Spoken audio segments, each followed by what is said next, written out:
Gina, I'm so happy to have you on the podcast. So, when I talked to you in your store, it was over a year ago, I ended up inviting you onto the podcast before I even had a podcast. I just knew when I met you that you were someone that I needed to have a broader conversation with. I wanted people to listen in. So, do you remember this day that we Um, met? yeah, I mean it's interesting because the day is kind of burned into my memory. I mean, I still remember our exact exchange. And starting out, the day had been kind of a mundane, one of those days that you're just kind of going through the motions, but it's like time stood still when we I was at the register and then you came up, and it just kind of enveloped us in this like bubble of timelessness of a conversation, which I thought was beautiful. So that day, I walked into your store and I was getting something for my friend's birthday, and I was really in a weird space that day. My son had just left for college. My mom had just passed away. I think my husband and I had gotten into an argument that morning, and I was just sort of in a weird, kind of funky place. And I walk in, you said, "Hey, do you need any help?" I said, "I'm just looking." And then I said, I do think I might need some help. And so you took me around and you helped me find like soaps, some jewelry, like some stones, and a journal, and just to really helped me curate this meaningful gift for my friend. And then we ended up at the register, and I remember it was still just such a casual conversation at that point where I don't know, it was something as simple as, how are things? How, I don't know. You just asked a question and I felt myself opening up. And I think I offered up that my son had just left for college. And then it just evolved into this very intuitive kind of conversation where I felt so seen, where we suddenly were talking about identity shifts and what I was going through as a mother in my life. And you started talking about your family and like relationship with your kids, but it was such a like a wise conversation that, and we fell into it so easily. And I remember saying to you, I know a lot of this like intellectually, that we have to have an identity like outside of our kids and we have to let them go, and that actually helps us be a safe space. This is the kind of things we were talking about at the Right, register. right. And, but I'm like, but this is still so hard. And we ended up talking for like 30 minutes, Yeah. and we hugged at the end. And I remember asking you, do you do this? Like, do you coach? Like, what's happening here? And then you told me a bit more about your work and your broader work, but that also that you just were very intuitive. I did not feel like you were being pushy. You did not ask me any kind of invasive question. We just suddenly fell into a deep conversation about where I was in my life, and you were relating to me as a woman and a mother and a creative. And I really wish there had been a camera rolling so I could like play it back. And the whole day I felt different because I felt like something else was at play. Like I was supposed to talk to you. And so even though I'm not telling the story great because it feels more like a dream than it feels like I can remember exactly what we talked about. I just remember thematically it was about identity shifts and the things we go through in life and how it's normal and important. Yeah, so those instances, I call them holy instances, and they're the opportunities when two people's hearts are open. And the conversation, there's something that resonates, that the conversation just opens up organically.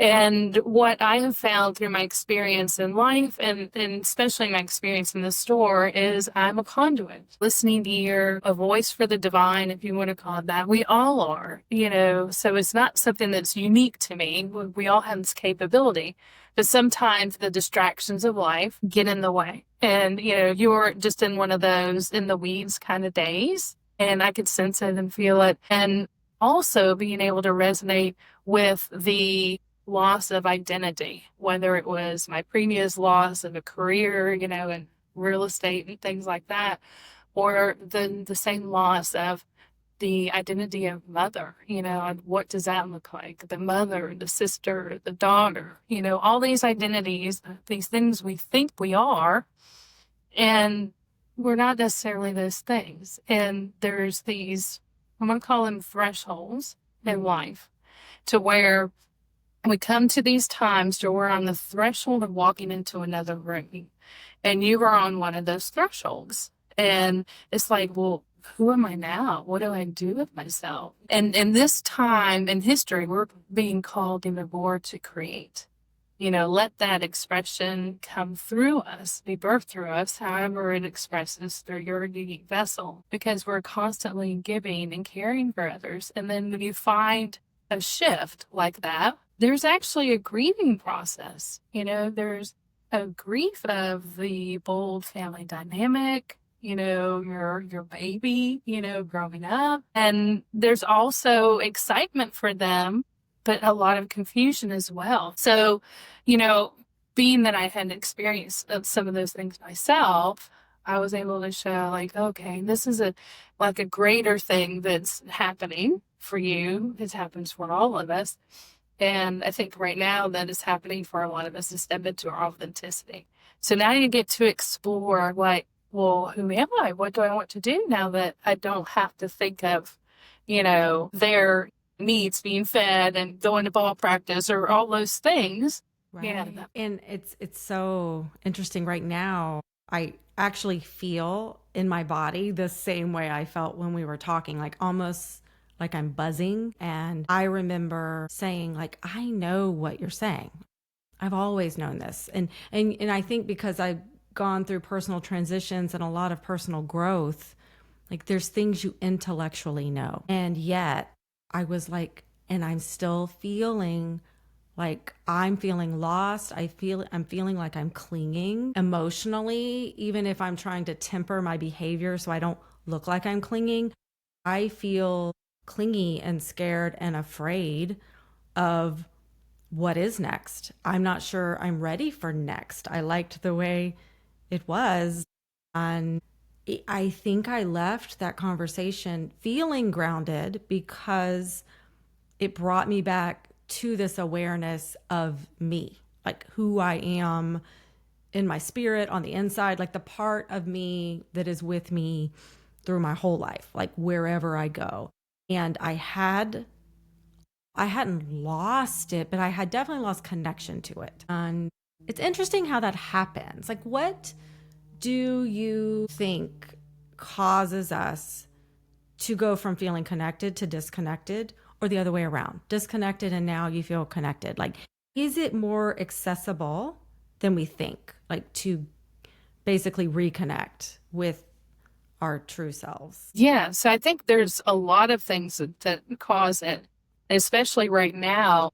We are bombarded with so much distraction, and if you take it outside just the family unit of day-to-day things, like grocery shopping and your basic needs, then you add social media and all the things that are vying for our attention. And what happens is those distractions are a lure, a shiny object. And before we know it, and we don't ever lose it because we're always connected, but maybe we're not as aware of the connection. And we start kind of unconsciously doing things until we get to a point to where we're either stressed or there's a crash happening or something like that, to where it's like, how did I get so far away from, that center?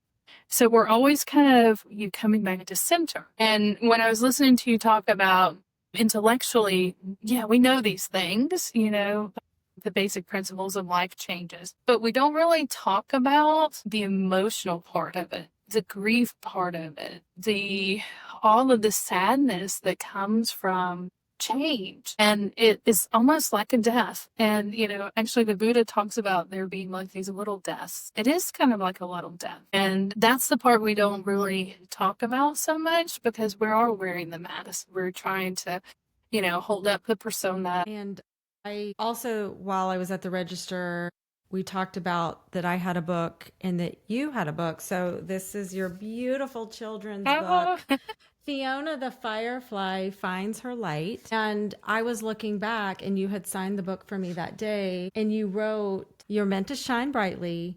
And then, "Our children are always with us," which definitely cements for me now. I was definitely in a grieving space, and it didn't feel like grief on that particular day, but feeling like my children were growing up, having just lost my mom. And I think the thing I left feeling more connected with is that if I stay connected to this inner being of mine, it helps me be a safe place for my kids and others so that I can let them go with peace and know that I haven't lost them. I think that is what I was feeling like, where I said I was clinging. Like, it's hard to trust that relationships are this free flowing thing where people can leave and they can come and go as they want. And it was this fear of feeling like I was losing everything. And wasn't at all, but that's emotionally how it felt. But I think the thing I've seen is that if we can stay grounded in this connection, other people feel that energy, and it attracts more than it repels. So anyway, that was such a gift for me that day. Yeah, and equally to me, because when those engagements occur, it's giving and receiving. So, I'm also receiving love and wisdom and things from you out of the exchange and the interaction, just like we're doing now. You see the reciprocity in it, and you can feel that love exchange. And I believe that that's more of us acting in our authentic self, which is we are love. So that was over a year ago. We are finally having this conversation on my now launched podcast. This conversation was an idea before its time, I guess, and this is the right time. But since that day, your life and business has evolved a lot. You yourself have gone through a major transition. And so I want to talk about that as well. So let's talk about what has changed since then. Yeah. So, a lot. So when I opened the store, it was, in the heels of stepping into deeper spirituality, learning, serving in a certain way. Then you start to kind of feel the little nudges like, oh, I'm kind of outgrowing this. But yet sometimes we want to hang on to that comfort zone for a little while. In the past year, things started to shift. And I had worked out arrangements to be month to month because I didn't want to sign another 3-year lease. And I was feeling called to do more of kind of this spiritual coaching, mentoring, and just, I don't even know how to define it. It's just be myself, how I was with you that day. And so I was trying to walk both worlds, to be the clerk behind the desk and do that and to do this. So when you invited me on the podcast, I was like, oh yeah, I feel like I'm supposed to be doing that, but boy, it scares me to death. But it was just like the invitation was there. So it's that leap of faith. I'm supposed to step into this. And then not long after our conversation, all of a sudden my landlord decided that they wanted to rent the property empty. And so it was like, okay, we're going to give you that final boot to take that leap. And there's a series of miraculous things that happened with people showing up to move all the stuff and to where I am now. So yeah, I'm still in it right now. I'm still figuring it out. I think so many people can relate to this, where something has happened, we've been forced into a new situation, and then there seems to be this flow of abundance where you get an affirmation that things are working out, that this is okay. But we have to live with both. There are days, like you said, like you're figuring things out and you're not getting those signs of affirmation. And that is something I haven't fully reconciled. Like, how does that work spiritually? What do I do when I'm in the space where I feel like I'm not getting any sort of signs or direction? Yeah, so that's a tough one because I'm actually in that right now. And, like I was saying earlier, I have this tendency of wanting to kind of take the wheel, and feel like I need to be doing something. And there is a very important part about the divine timing of things. And there are times that we're supposed to be still for a reason. There's a reason for this pause, that either I need the rest, I need the clarity, but it's a practice. Yeah. And it's not always easy. I think the key is discerning if what we're feeling is resistance. I also have a stick-to-itiveness where I'll figure something out. I can make it work. I'm not going to give up so easily that I don't sometimes realize I'm doing that to my detriment. And I'm not checking in to see if what I'm feeling is resistance. And sometimes we're trying to make something work because we're trying to stay in a comfort zone. And I'm starting to see and experience this where the answer might be for the moment to rest, do nothing, don't solve that problem. And that's hard, again, because you're trying to balance two ideas. I don't just want to resign to the situation and go, it is what it is. And yet sometimes we have to let go. So how do you manage this? Okay, it's time to act.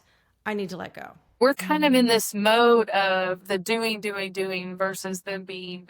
Being is the stillness. It's aligning, because we can do a lot of things, and a lot of times creative people can. They're multifaceted, can do many things, but it is, should you? Just because you can doesn't mean that you should be doing it. So it exhausts a lot of energy. We really don't need to do that much if we spend more time aligning.